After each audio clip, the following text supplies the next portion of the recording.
trying to do with this series is really give our audience an opportunity to see different areas where they can promote wellness. And so we're really exploring financial wellness, health, kind of like health benefits and health insurance and that piece. But really, we also want to focus on the well-being piece. And so that's why we have you here today. So I'd like you, if you wouldn't mind, share a little bit about yourself. My name is Brooke Neels. I am the Mid-Market Mountain State Sales Director for Vitality, which is a global wellness platform. I've worked in population health for about 13 years. I have a bachelor's in community health and master's in health promotion. I've worked in public health. I've worked with health insurance carriers, and I've worked with employers and HR to create wellness strategies. And so kind of all of those roads have led me to where I am today. So at Vitality, we are a global wellness platform. We have about 10 million members worldwide. We're in 15 countries, and we really take a holistic approach to health and incorporate all different kinds of areas, including financial health, nutrition, physical activity. Also, we do different goals and challenges and all of the different tracking to set employers up to have a successful program and also to get results. So why do you feel wellness in the workplace is so important, and why is it impactful on an organization generally if it's something you focus on? Yeah, so I think, a lot of organizations are focusing on workplace wellness because when you create a culture where employees feel cared for, then they will drive the success of your organization, which will result in improving your bottom line. Another reason, which I think is probably a little more obvious, is with workplace wellness, it's impactful when you reduce health risks by, getting employees engaged in their health. And this includes adopting or maintaining healthy behaviors, which really lead to those reduced health risks. I think for employers, generally speaking, the concept of wellness is like this long-term commitment. And overall, that can be really daunting for someone who's trying to maybe implement a program. So first, do you think that it's a long-term vision that people should be thinking about? Like, is that correct? And second, do you think maybe there are different levels that people can participate in order to kind of build up to that level of commitment? In order to get results with a wellness program, it does take time, especially when it comes to trying to change behavior and reduce health risks and all of those types of things. And there's also a lot of variables, so it's hard to have a successful strategy. It depends on how many people are engaged, maybe what incentives you're offering, and then what's being measured. What is your overall goals of the program? And some organizations, can start small, maybe with just education on different health topics, maybe just celebrating national health observances or having fun challenges, creating a walking group, whatever it is. You can do these things with minimal resources and just kind of get started. However, there are those other organizations that just kind of jump right in, and create that 3 or 5 year strategy and really take that holistic approach of incorporating all the different components of health. And they have strong incentives to keep people motivated and maybe use a wellness platform to kind of track everything. So it just really depends on the organization's goals and resources.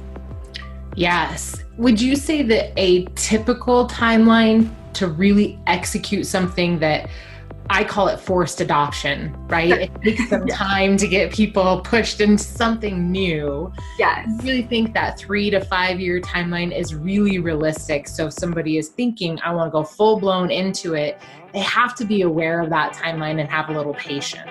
Yeah, it is a commitment of the organization and all of that, especially when you're wanting to reduce healthcare costs.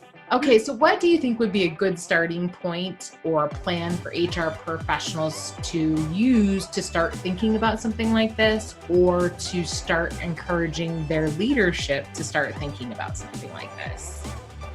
Yeah, definitely a good starting point is getting leadership on board. That's just going to really set you up for success and help to drive the wellness program throughout the entire organization. Some other things to think about is maybe identifying some program goals and what do you want to achieve with the program. Another great thing to do is send out like an employee interest survey, and this is it's super helpful because it will give you an idea of where to start, and then you're listening to employees of what they're saying they're interested in. And also, creating like a wellness committee or having wellness champions can be helpful. And use the resources that are available to you from your community, your broker, your health insurance carriers.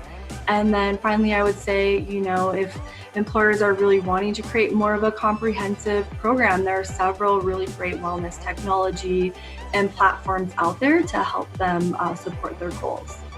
So I think one of the things that maybe would be helpful for people considering something like this is to know that they have people who are passionate about this already in their workplace. Yeah, may want to run with this. And that's where like that survey or committee would really help.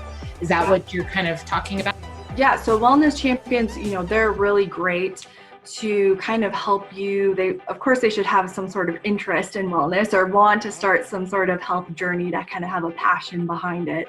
And ideally, you would have a diverse population. So maybe a champion from each department or each location, just to, again, kind of help spread the word about the program. And it is important for, HR to utilize and delegate different tasks. So it's not all put on their shoulders, especially, with smaller companies are already wearing a lot of hats. It's definitely an important part of communicating to employees and getting people involved and to having a successful program. So let's talk about ROI. Okay. I mean, that's a huge word, Yes. or really 3 words, but into one acronym.